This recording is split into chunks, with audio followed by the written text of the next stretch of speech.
तो कुछ तकनीकी समस्या के कारण आपको कुछ पार्ट नहीं मिल पा रहा था, तो इसलिए मैं इसको दोबारा से डिफाइन कर देता हूँ। मैं आपको ये बता रहा था कि मैंने वो पोर्शन मिटा दिया जो लिखा हुआ था, जो लिखित कार्य था वो मिटा दिया था। और हमने ये बताया है कि जो ये अवशोषण हुआ है, जो अवशोषण हुआ है ये रसायनों के माध्यम से, ठीक है। अब ये अवशोषण हो गया, अभी अभी जो अवशोषण हुआ, किस चीज का अवशोषण हुआ है भाई? अमीनो अम्ल का, ठीक है।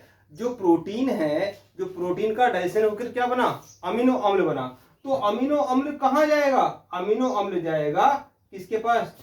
सेल के अंदर। जो आपने स्टार्टिंग में पढ़ा था, जो कोशिका है, तो कोशिका के अंदर क्या है? जो ईआर के ऊपर राइबोसोम है, तो राइबोसोम को प्रोटीन निर्माण की फैक्ट्री कहते हैं। तो जब बच्चा छोटा होता है तो उसकी ग्रोथ किसकी वजह से होगी? प्रोटीन की वजह से। तो प्रोटीन रियल में कहाँ बनेगा?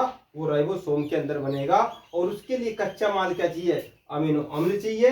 तो अमीनो अम्ल क्या है? वो अमीनो अम्ल इन रसायनों के माध्यम से, विलायक के माध्यम से वो सेल तक पहुंचेगा, ठीक है।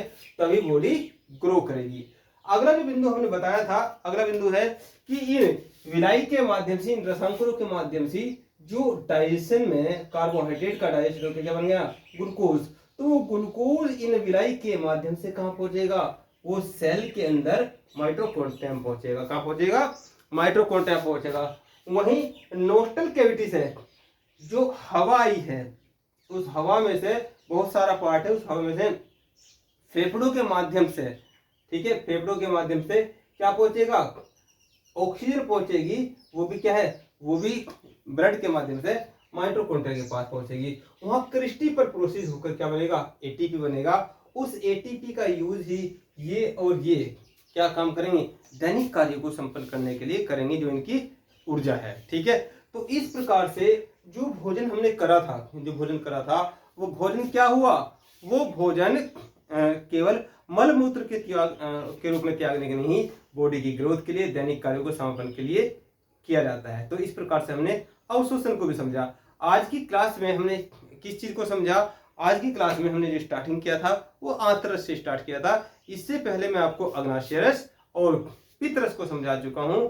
तो यहाँ जो छोटी आंत होती है, छोटी आंत का ऊपर का पार्ट है, यहाँ पर 3 रसों के माध्यम से पाचन होता है और यहीं पर पूर्ण पाचन हो जाता है। यहीं पर पूर्ण पाचन हो जाता है, क्योंकि यहीं पर जो जटिल भोज्य पदार्थ था वो सारा हमें सरल भोज्य पदार्थ के रूप में देखने को मिल रहा है। और भोजन का अवशोषण भी इसी छोटी आंत में होता है। तो यहाँ पर आंतरस को भी समझ गए आप, ठीक है। और उससे पहले आप पित्तरस और अग्नाशय रस को समझ चुके हैं। तो यहाँ पर पूर्ण पाचन होने के पश्चात उसके अवशोषण को समझा हमने।